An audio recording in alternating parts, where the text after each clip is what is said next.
Sumera, Dubai में ऐसे हमले खित्ते की मुआशी सलामती, सरमायाकारी और आलमी तिजारती राहदारियों पर किस नौयत के फौरी और तवील मुद्दती असरात डाल सकते हैं?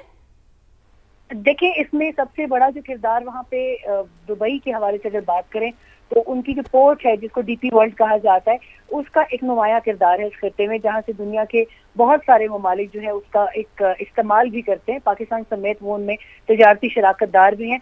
लेकिन अगर आप इस इंहिसार की बात करेंगे कि कितना फर्क पड़ेगा, तो मेरा ख्याल है कि दुनिया के अलावा दुनिया के ममालिक की बात किए बगैर खुद दुबई को इसका बहुत ज्यादा एक मुआशी सेटबैक फेस करना पड़ेगा, क्योंकि दुबई का कोई एक बहुत बड़ा सोर्स ऑफ इनकम जो है वो ट्रेड पर इन्हिसार नहीं करता, बल्कि वो इस एक डीपी वर्ल्ड की पोर्ट है। इसके अलावा वो अपने रियल स्टेट के तबके पर ज्यादा इन्हिसार करते हैं, और उनकी जो एविएशन है, एविएशन बहुत स्ट्रांग है। जैसे अभी हमारे एक मौजूद पैनलिस्ट ने भी बात की, एविएशन के ऊपर उनका बहुत ज्यादा इन्हिसार है, टूरिज्म है और रियल स्टेट उनकी ज्यादा पावर है। प्लस कुछ अरसे से जो खबरें गर्दिश कर रही थी कि दुबई में जिस तरीके की एक ब्लैक मनी मार्केट के हवाले से भी उनके बनने की बातें बहुत अरसे से गर्दिश कर रही थी, मगर अब उस पर खुल्लम खुल्ला लोग डॉक्यूमेंट्रीज की शेप में बात कर रहे थे। तो वो भी एक फैक्टर है कि ये एक पानामा आइलैंड की तरह का एक दूसरा ऐसा आइलैंड बन रहा था कि जहां पर लोग अपनी ऑफशोर कंपनीज और ब्लैक के पैसे के लिए बहुत इन्हिसार करने लगे थे। तो वो फैक्टर अगर हम देखें तो यकीनी तौर पे दुबई को भी उसका नुकसान होगा, और वो लोग जिन्हें अपने जमाशुदा पैसे, जिसका कोई ट्रैक रिकॉर्ड या ट्रेल नहीं था, उस हवाले से भी उनके लिए एक जन्नत थी दुबई। और मेरा ख्याल है कि नुकसान इस तरह की एक एलीट रिच के लिए तो होगा, लेकिन ओवरऑल अक्रॉस द ग्लोब उसकी वेव शायद इतना ना जाए। मगर ईरान के हवाले से मैं जरूर कहूंगी कि ईरान के इस जगह पर आपको दुबई की जगह ईरान का लफ्ज इस्तेमाल करना चाहिए कि ईरान जो है वो मुल्क है कि वो अगर डिस्टेबलाइज होता है तो वो अपने साथ बहुत सारे मुल्कों की मईशत को डिस्टेबलाइज करके जाएगा, क्योंकि आबनाए हुर्मुज़ जो है वो सब बंद हो चुकी है। डीपी वर्ल्ड जो है उसके करीब रासो खैमा वो ईरान के सामने लगता है बिल्कुल। वहां से अगर इस तरफ इनको डिस्टेबलाइज किया जाता है और इस पोर्ट को अगर तबाह कर दिया गया, तो मेरे हिसाब से 70 से 80% दुबई जो है वो अपनी मईशत की रीढ़ की हड्डी तोड़वा बैठेगा।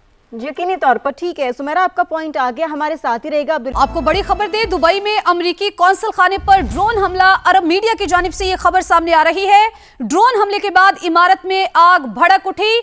ये मनाजिर भी आप देख सकते हैं समा के स्क्रीन पर। दुबई में अमेरिकी कौंसल खाने पर ड्रोन हमला किया गया है। अरब मीडिया के मुताबिक ड्रोन हमले के बाद इमारत में आग भड़क उठी है। ये धुआं आप देख सकते हैं उसी इमारत से उठ रहा है जहां पर ड्रोन गिरने की वजह से आग भड़क उठी है। आपको बता रहे हैं दुबई में अमेरिकी कौंसल खाने पर ड्रोन हमला। अरब मीडिया की जानिब से ये खबरें सामने आ रही हैं कि ड्रोन हमले के बाद इमारत में आग भड़क उठी है। ईरान ने इसराइल पर हमलों का नया सिलसिला शुरू कर दिया है। पास दौरान इनकलाब का इसराइल पर हमलों की 16वीं लहर के आगाज का ऐलान। ईरानी मीडिया ने कहा है कि ईरान ने इसराइल पर मजीद मिसाइल और ड्रोन्स दाग दिए।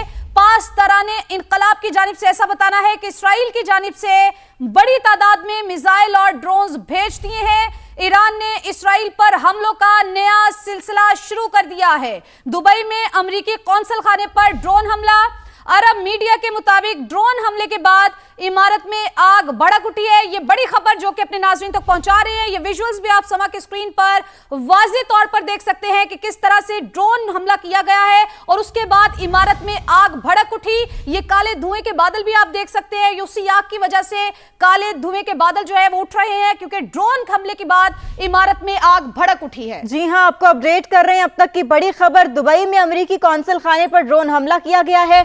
अरब मीडिया की जानिब से ये बताया हो गया है कि ड्रोन हमले के बाद इमारत में आग भड़क उठी है। इससे कबल ही पास दौरान इनकलाब ने अब से कुछ देर कबल जो है वो वार्न किया था इस हमले के हवाले से, और अब खबर ये सामने आई है कि ड्रोन हमले के बाद इमारत में आग भड़क उठी और दुबई में अमेरिकी कौंसल खाने पर ड्रोन हमला किया गया है। ईरान ने इसराइल पर हमलों का नया सिलसिला शुरू कर दिया है। पास दौरान इनकलाब का इसराइल पर हमलों की 16वीं लहर के आगाज का ऐलान। ईरानी मीडिया भी ये रिपोर्ट कर रहा है। पास दौरान इनकलाब की जानिब से भी यही बताया गया कि इसराइल की जानिब से बड़ी तादाद में मिसाइल ड्रोन्स भेज दिए गए हैं और ईरान ने इसराइल पर मजीद मिसाइल और ड्रोन्स दाग दिए हैं। पास दौरान इनकलाब की जानिब से ये बताया गया है कि इसराइल की जानिब बड़ी तादाद में मिसाइल ड्रोन्स भेज दिए गए हैं।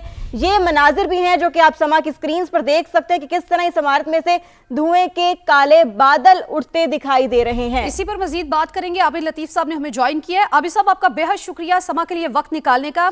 आबिद साहब, अरब मीडिया की जानिब से खबरें सामने आ रही हैं कि दुबई में अमेरिकी कौंसल खाने पर ड्रोन हमला किया गया। किस तरह से आप देखते हैं?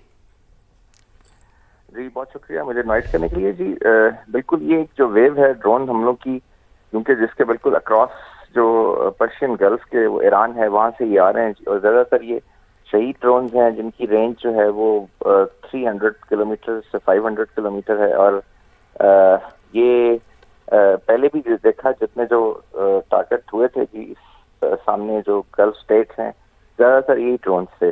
और अब भी यही है, काफ़ी इफेक्टिव ये ड्रोन है क्योंकि टारगेट पे आते हैं, टर्मिनल होमिंग है इनके अंदर, और फिर ये टारगेट को हिट करते हैं। कामाकाजी ड्रोन्स हैं, यानी वन साइडेड।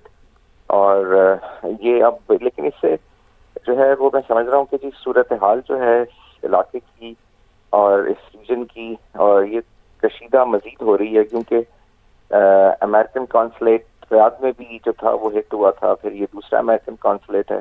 तो अमेरिकन बेसिस को हिट करना तो जो था वो उसकी तो मिलिट्री कॉन्टेक्स्ट था, लेकिन कॉन्सुलेट्स को हिट करना जो है वो तो बिल्कुल प्योरली अमेरिकन टेरिटरी है और इस मुल्क के अंदर है। तो मैं समझता हूँ कि जी इसका रिएक्शन जो है वो अब अमेरिका की तरफ से भी आएगा। और ठीक है आबिद साहब, आप इस पर कमेंट कर रहे थे और पासदारान इनकलाब ने इससे पहले इंतबा भी किया था और ईरान ने इसराइल पर हमलों का नया सिलसिला शुरू कर दिया, इस पर कमेंट कर रहे थे। आपका बेहद शुक्रिया।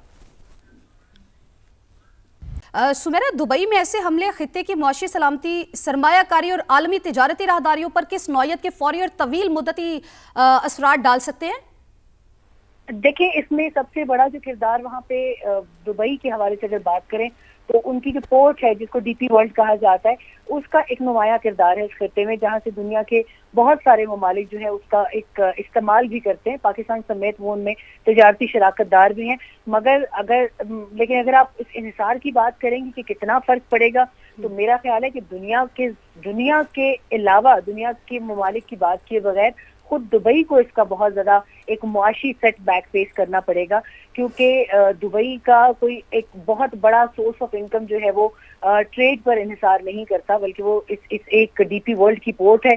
इसके अलावा वो अपने रियल स्टेट के तबके पर ज्यादा इन्हिसार करते हैं, और उनकी जो एविएशन है, एविएशन बहुत स्ट्रॉन्ग है। जैसे अभी हमारे एक मौजूद पैनलिस्ट ने भी बात की, एविएशन के ऊपर उनका बहुत ज्यादा इन्हिसार है, टूरिज्म है और रियल स्टेट उनकी ज्यादा पावर है। प्लस कुछ अरसे से जो खबरें गर्दिश कर रही थी कि दुबई में जिस तरीके की एक ब्लैक मनी मार्केट के हवाले से भी उनके बनने की बातें बहुत अरसे से गर्दिश कर रही थी, मगर अब उस पर खुल्लम खुल्ला लोग डॉक्यूमेंट्रीज की शेप में बात कर रहे थे। तो वो भी एक फैक्टर है कि ये एक पानामा आइलैंड की तरह का एक दूसरा ऐसा आइलैंड बन रहा था कि जहां पर लोग अपनी ऑफशोर कंपनीज और ब्लैक के पैसे के लिए बहुत इन्हिसार करने लगे थे। तो वो फैक्टर अगर हम देखें तो यकीनी तौर पे दुबई को भी उसका नुकसान होगा, और वो लोग जिन्हें अपने जमाशुदा पैसे जिसका कोई ट्रैक रिकॉर्ड या ट्रेल नहीं था, उस हवाले से भी उनके लिए एक जगह थी दुबई।